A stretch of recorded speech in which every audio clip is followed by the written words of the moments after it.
When you have feelings for someone and you're trying to understand what their intentions are, and you feel confused by the signals they're giving you, do you ever feel like you have to pretend everything's clear and that you're okay with it? That's a trauma thing. And what it leads to, unfortunately, is an inability to discern whether a person or situation is a good choice for you or a harmful choice. So I want to talk to you about how we lose our ability of discernment in order to tell good from bad and how we can heal it. So growing up with abuse and neglect can give you a habit. It's a pattern of behavior where it can get you into ambiguous relationships where you're terrified of expressing how you feel or what your expectations are, and you're afraid to ask where this person is coming from. And if you're like a lot of people with childhood PTSD, you've had relationships go on for months or even years where you're in some kind of a gray zone, kind of hiding how you feel and suffering in silence because you're not getting what you want. Has that happened to you? It's understandable why someone with a history of neglect or abuse in their past would do that. It's self-protection. So people won't get mad, right? So they won't leave you, so they don't make you feel foolish for misreading their intentions. But it's a terrible way to have relationships, especially when what you really want is to be truly loved. So unfortunately, confusion is one of those side effects of early trauma that feeds on itself and ends up winding its way into your whole way of thinking and being. And this can go on so long that you can't remember anymore how you really feel versus, how you pretend you feel. You tell yourself you're okay with fuzzy lines around the relationship. You're okay with them sleeping with other people. You're okay with being just friends after a breakup. And when you're actually in love with them, in reality, you're going against the truth of how you feel, and you're undermining yourself and almost guaranteeing that you won't find the love you need.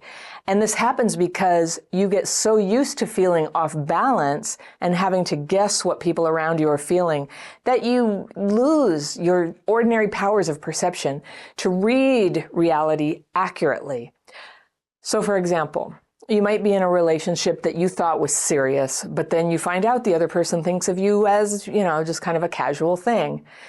And how that really feels is a crushing blow. It's just massive. There's so much hurt and disappointment in that. But instead of pulling away, you force yourself to abandon how you feel, to pretend you're fine, to convince yourself that you should be fine with the arrangement. Or you might feel excited about a new person you've met and you're having lunch and you're pretty sure it's a date, and then you realize they're just trying to sell you a nutritional supplement or something, some pyramid scheme. So you feel shocked and disappointed, but you try to hide it and you pretend, you knew it wasn't a date. Of course, yes, I knew it wasn't a date. And even then you go farther and maybe pretend that you're interested in their sales pitch just to save face. Maybe you buy something. You don't want to look foolish, right? Somehow it feels shameful to have hoped for more in a relationship. But why?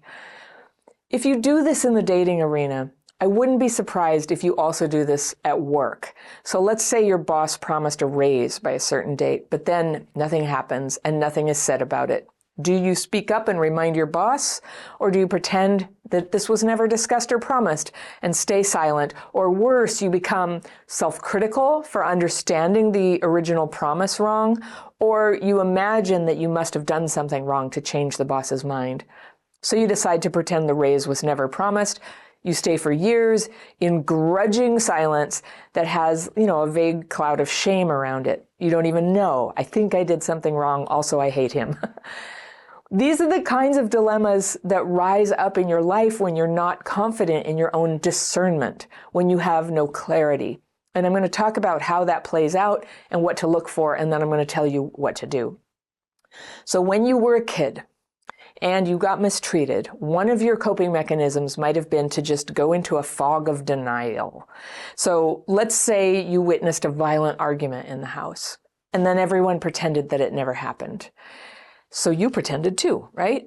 This fog of denial, it probably helped you at the time to tolerate the horrible implications of what you actually saw. and it helped you carry on with your little kid life, having friends, going to school.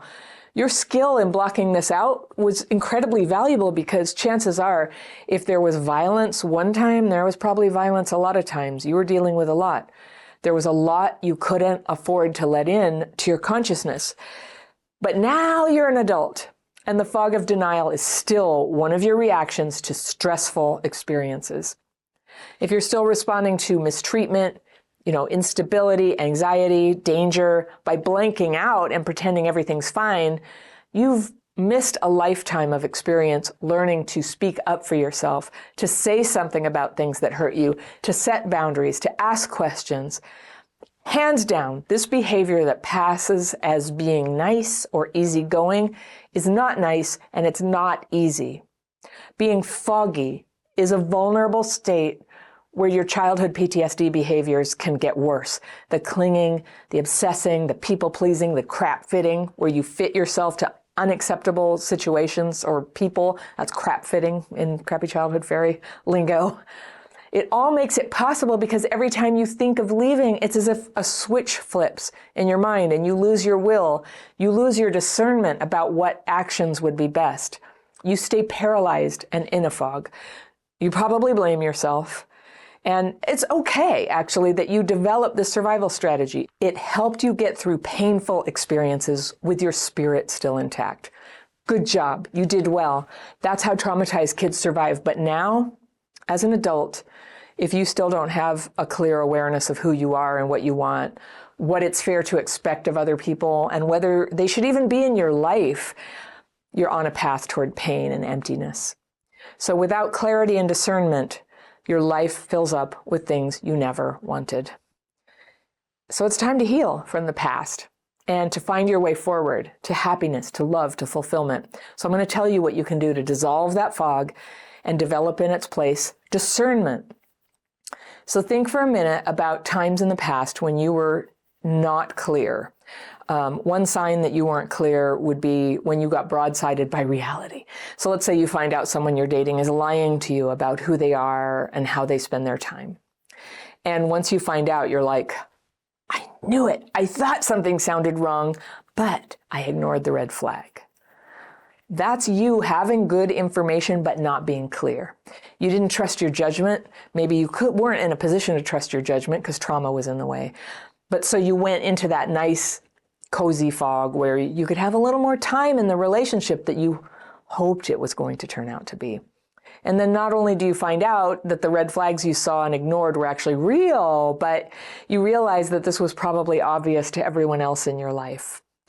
And in fact, they were probably telling you, hey, this person you're crazy about, I don't know, I got a feeling about them. And what the person who's in a fog of denial is likely to do in that case is not break up with the boyfriend or girlfriend who's throwing up red flags. It's to block out the friends who see the red flags.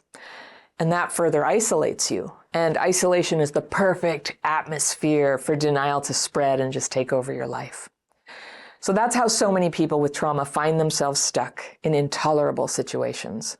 And the good news is, no matter how long this has gone on, you can change.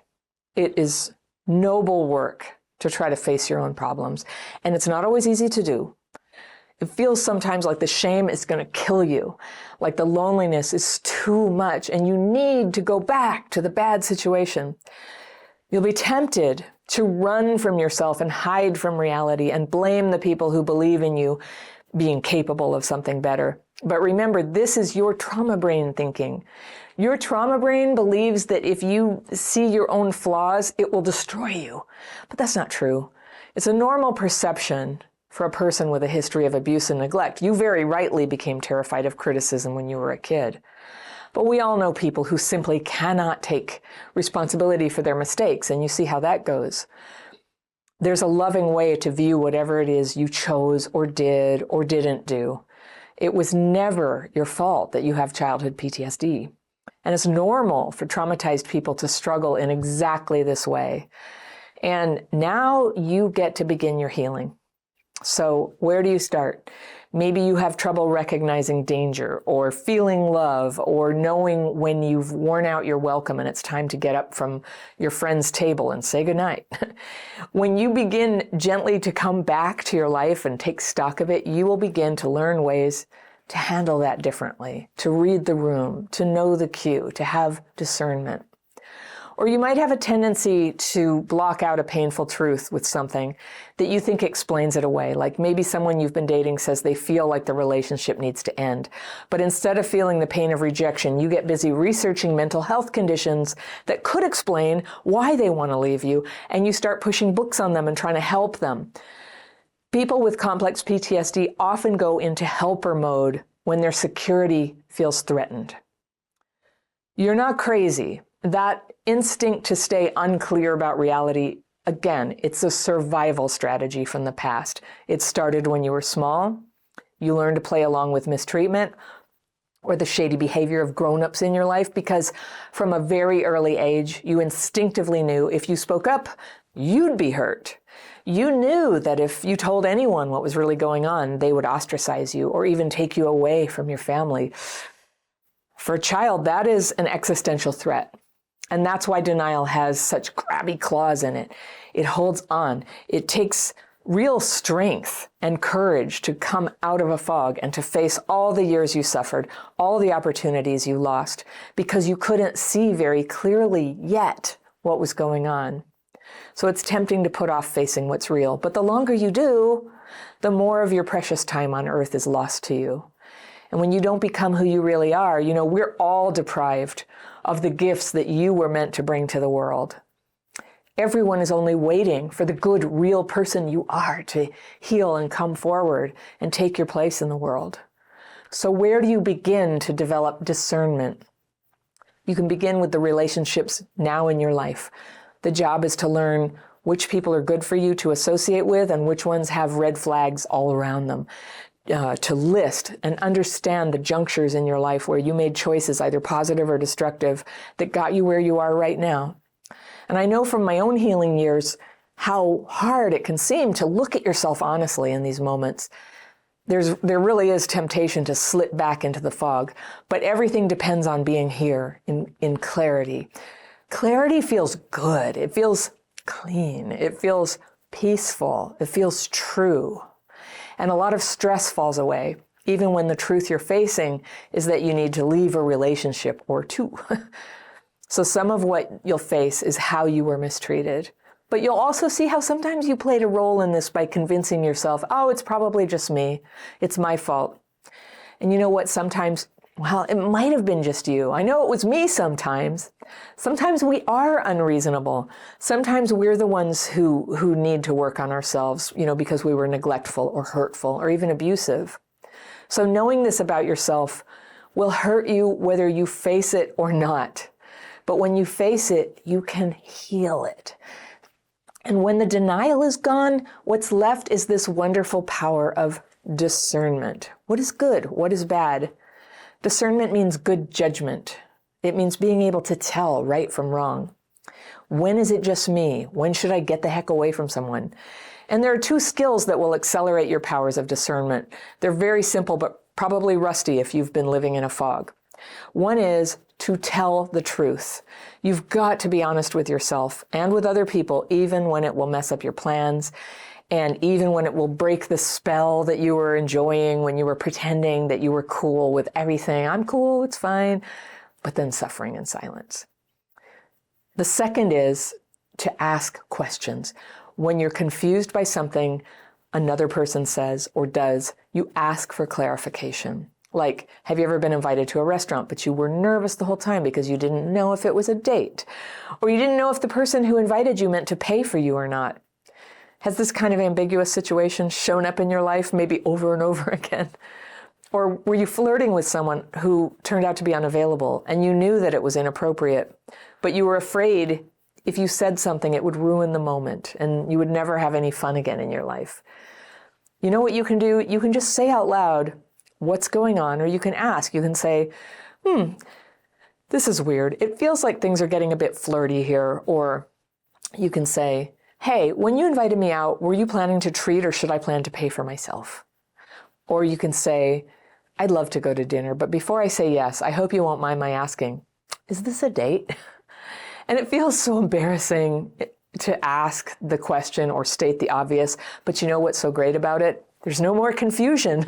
There's no more pretending and suffering in silence. You know where you stand. Whatever the situation is can be made clear to you, and you can proceed accordingly. So how many times did you hide your feelings, not ask the question, or put up with crappy treatment and assume it's just me? I just want you to think about this. If you were ever in a relationship where things turned out not to be what you thought, would it have changed things if you blurted out the truth of what you were noticing way back when you first noticed it? Saying the truth really kills the romance sometimes. And that's what we want, because if truth ruins everything, something was already seriously not right. So speaking up early is how you can clear up limerent relationships that are made up almost entirely of longing, when you're pining away for someone who's very happy to keep things ambiguous and enjoy all that flirty energy from you. They feed off it. And for you, you're basically just bleeding it out. That flirty energy, that's your life force that you're giving away. It's embarrassing to get rejected when you ask about that, but it's not nearly as hard as all the time and pain of getting over it, when you've hung in there for a long time. You don't want to build your life around somebody who's unavailable, who's just basking in the sunshine of your unconfessed love year after year. So it's called disclosing in limerence. You disclose, this is how I feel. Is that how you feel? And this is what I mean when I tell you, you got to be honest. So if you're going to heal your perception and take on this project of courageous honesty, it helps to have at least one person to whom you can pour out your heart and who you can really trust to be both kind and real with you about what they see from the outside, and who will be supportive of you taking steps towards doing things in a better way. And this isn't always something that you can get from friends, because they're either too hard on you or too easy on you. Or they just don't even get it. They don't relate to problems like this. And in any case, that's not going to be helpful. It's not uncommon for traumatized people to have no friends that they could ask for this kind of support. And so healing starts there, to create a support system of friends. It could be a therapist if that's been helpful to you. It could be a 12-step group. You don't have to have established friendships or know how to do friendships. Meetings occur and you show up at the scheduled time. And you will find there other people who are changing their lives in similar ways that you're trying to do. Or you can do it through online courses and through coaching with teachers like me. You can find links to everything I offer for this healing down in the description section below all of my videos. If you want, I've got a free guide for discerning whether somebody is partner material. And if you want that, you can click on it right here, and I will see you very soon.